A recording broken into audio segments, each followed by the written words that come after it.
Pero ano, may tanong ako sa'yo, secret lang. Si Kuya Eds ba napunta doon mga gabi? Wala si Kuya Eds eh. Napunta. Alam mo, nakikita mo yung live niya? Pagagabi? Alam mo na kung saan siya dumadiretso kapag afternoon? Oo.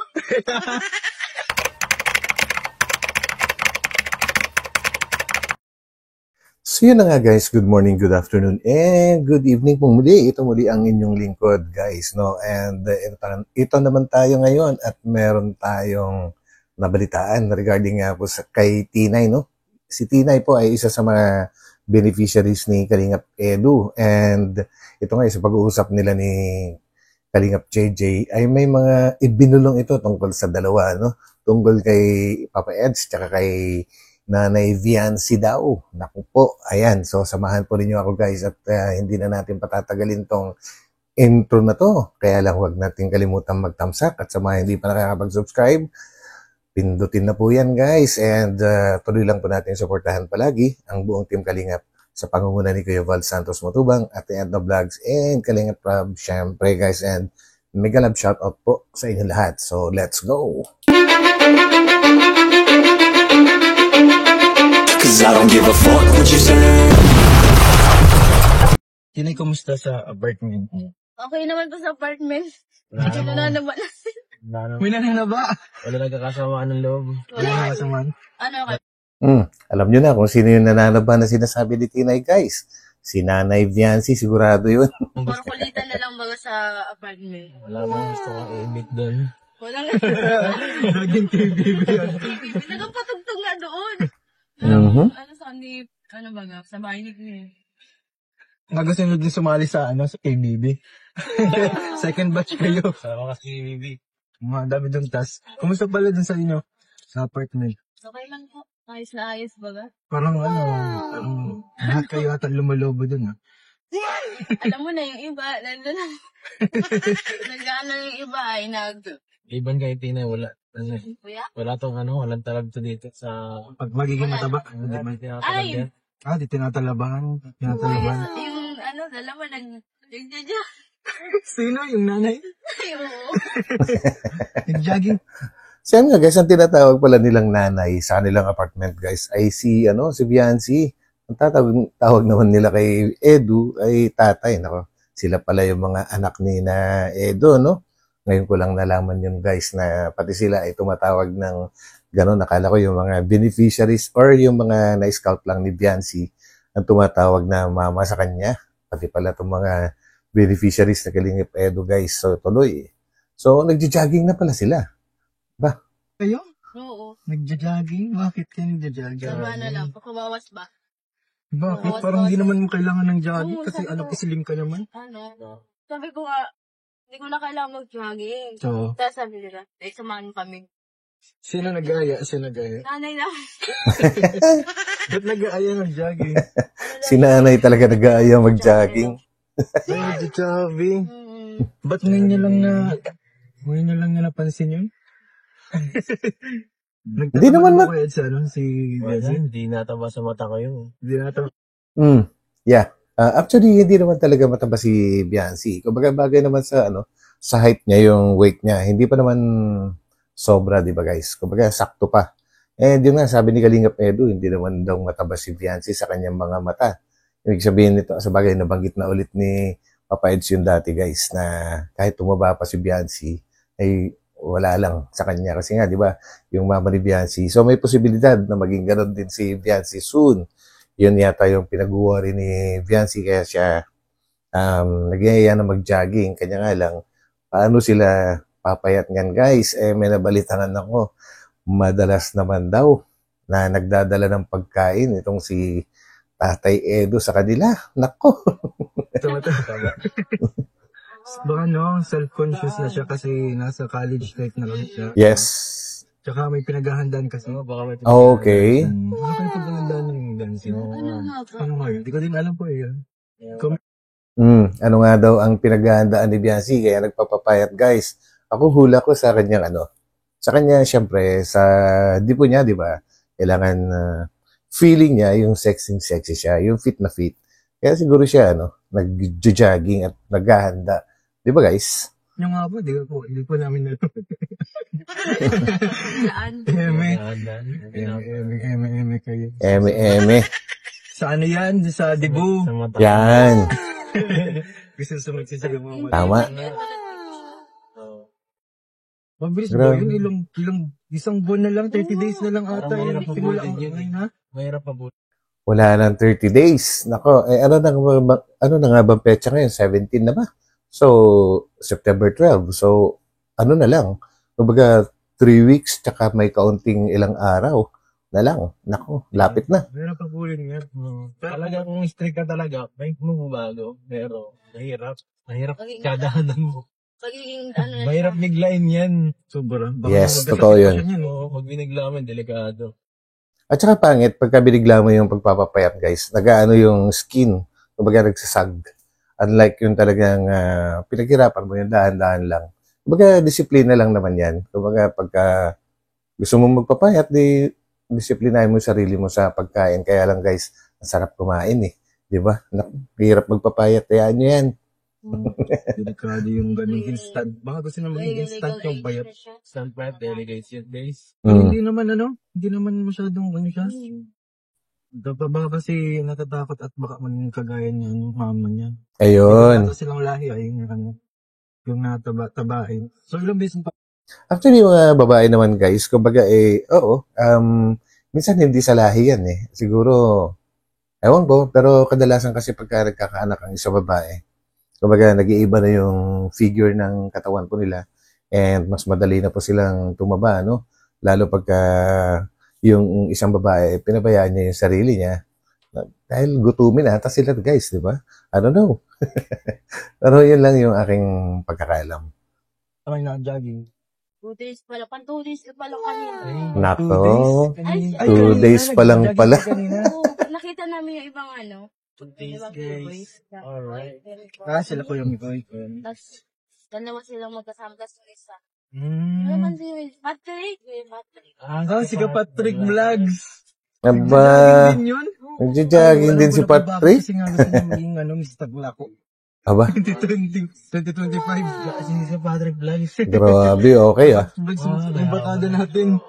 Taba ng pa siya ni Patrick Vlogs. Nagbabala pa siya lalo. Nakakataba talaga yung kurso niya. Pero tumataba kayo at saka kayo kasi baka free kasi kayong kumain sa mga kung saan-saan. Unlike dati, di ba? Alagaan tong masyado ngayon. Naalagaan masyado to. Yun naman pala eh. Naalagaan masyado. Tapos ang lamig pa sabi ng niya sa amin Kasi halos sabi. para daw pumayat. Sabi ko nasa na namin. Oo. Dahil din ako talaga tataba.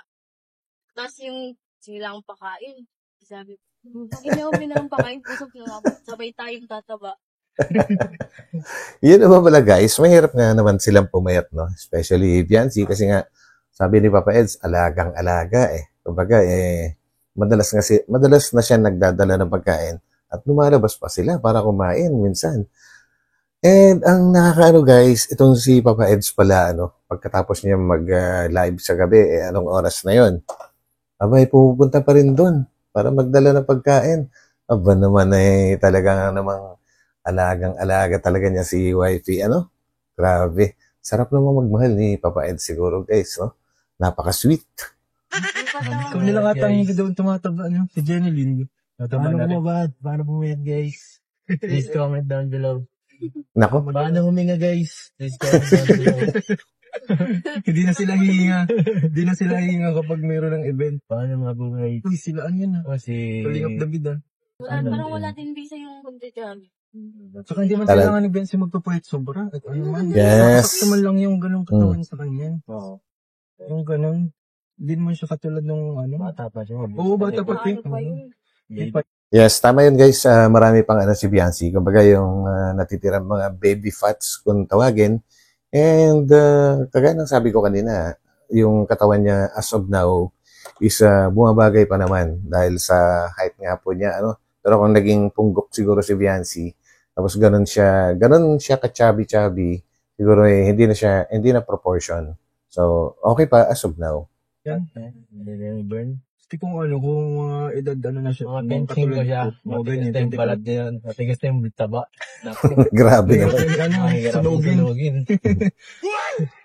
Mahirap sunugin yung mga kalingap. Kaya po ito, ayan, ano kami ngayon, scouting kami para pumayat daw po si Tino. Oo, guys. Tinapos si Kalingap Edu. Payat na. Ahoy. Payat tapos pundalit yung 7-Eleven.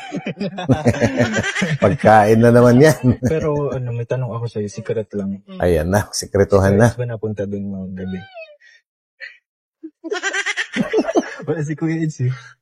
Napunta doon? Napunta doon? Pa-secret lang, di ba? Usap. Ala. Grabe yung bulong mo ah. King of bulong ka na doon ah. Grabe guys, bumaba lang si Papa Eds. May binili lang ata sa 7-Eleven. Nagtsikahan na yung dalawa. Meron ng bulong na nangyayari. Pakinggan natin. Secret lang yun. Secret lang yun? Baka guys, pag ano na, nakita na namin yung ano nyo dyan ha. Secret lang yun. Kaya nga Ay. alam. Alam mo, nakikita mo yung live niya? Pagagabi? Alam mo na kung saan siya dumadiretso kapag afternoon. Oo. Ako ba? Kinikilig ka. Grabe. Yun na nga. Paano pag pumunta din si Kuya Eds? Anong nangyayari? May dala-dala palagi. Ulam. Ay, grabe naman. Hindi talaga yung pinapabayaan, ano? Super swerte namin yung super bait niya. Double purpose, may pagkain kayo tapos may pagkain din si Percy. Hindi kayo na, Grabe. secret lang dito na guys, yung secret lang. Napakaswerte rin ng mga ni Papa Eds, no? Guys, yung mga beneficiaries niya, lalo na yung mga magkakasama sa apartment. Kasi ang lapit lang ni Papa Eds yata doon, guys, sa apartment. Lapit lang yung bahay ni na Papa Eds, I should say. And napakaswerte nila kasi ang dali niyang madalhan ng pagkain. And kahit araw-araw ay pwede niyang bisitahin. So yun, hindi naman binabanggit ni Papa Eds yun pagka kasama niya yung mga parents ni Viancy. Siguro nahiya, no? Palagi pala siya nagpupunta ron. Naku po, alam na ngayon. Sabi ko, Kuya Eds, may binulong si Tina. Ayun guys, umalis ulit si Papa Eds. Tsikahan ulit. Ibang atake talaga ni Kuya Ed, no? Tahimik lang pero... Sa umpisa. Tahimik sa umpisa. Talaga siya pa nagtatagal na. Makulit talaga si Kuya Ed. Makulitan na lang kami. Makulit mo talaga yung si Kuya Eds. Tahimik lang. Pero may mga times na makulit. Ano siya? Yes. The way I see Papa Eds, guys, is pagka yung nakagaangan loob niya yung mga kaharap niya. Ayun, makulit din yun. Normally, ganun yung mga yung mga tahimik na tao, guys. Pagka kilalang kilala nila or nakagaangan loob nila yung kasama nila, makukulit yan. Pansinin nyo sa ibang tao, pero aside from Papa Eds, guys, ganun talaga ugali nila. Friendly talaga siya. Super. Sabi sa amin para lang kayo magkakapatid pala. Oo, siya nakakatawa nga kayo. Tapos, yun pala, nakakatawa naman kasi hinahatid dahil pala kayo ng pagkain. Hindi siya Yun din naman pala nakagutom doon, hindi ko Hindi naman. naman. Talaga siya sa amin na. Concern talaga masyado. Inaalagaan talaga, tuturing Iba na yung kapatid. pag-aalaga. Baka naman talaga man ako doon. Baka isa na yun. Siguro next month, magsama ulit tayo sa scouting, tingnan natin kung tatawa. Tingnan natin. Kasi baka maging hiyang kayo sa pagkain yung kakakain nyo doon. Sarap buhay. Tapos ang haba ng tulog nyo. Grabe naman kasi yung nyo, routine ay. Ang ganda naman kasi ng routine nyo, pang pensyonado. Ayun lang. Grabe talaga magmalis ka. Grabe, sarap buhay talaga sila. Di ba may 2 araw nga ding vacant period ni Viancy. So talagang anong gagawin nila kundi kumain tsaka magpahinga, di ba guys? Sarap yun. Nga, pwede mo kalimut. Kaya, ayun nga po, ayun na po ulit siya. Ayan na ulit siya. Positive na. Positive na guys. Ganda po palang alagang Kalingap Ed. Iba? Guys, pa-support si Kuya. Support yan. Maraming mamahal dyan. Alam mong top 1 super chatted din yan. Nakita ko sa Super Blade. Yes. Monitor ko lakas. Ang lakas. Top 1. Ngayon. Top 1 Lakas kumita. Support po natin guys. Yes. Support po natin. So yun na guys, maiksing lang to, update, and nagustuhan ko lang po yung yung mga pag-uusap po nila, and natuwa ako sa mga ginagawa ni Kalingap Edu sa kanyang beneficiaries. Siyempre, kasama na rin doon si Viancy dahil iisang apartment lang naman po yung tinitiran nila na laging hinahatiran ng pagkain, Nako, at inilalabas din niya sila para kumain sa labas. Nako, grabe. Siguro almost everyday na siguro yon. Kasi minsan pagka tinatanong nila si Papa Eds kung nagkikita sila ni Biancy, ang last na alam ko na isinagot ni Papa Eds is nakikita ko minsan sa daan. Yan lang yung nabanggit niya. Guys, yun lang kasi yung alam ko. So, ayan, sobrang nakakatuwa po. And hanggang dito na lang ulit. Maraming salamat muli sa inyo guys na nagtyaga na sumama kay Batang Elio ngayon dito sa episode na ito ng ating reaction. So, magkita-kita ulit tayo guys sa aking susunod na upload. So, pansamantala, papaalam po muna ako.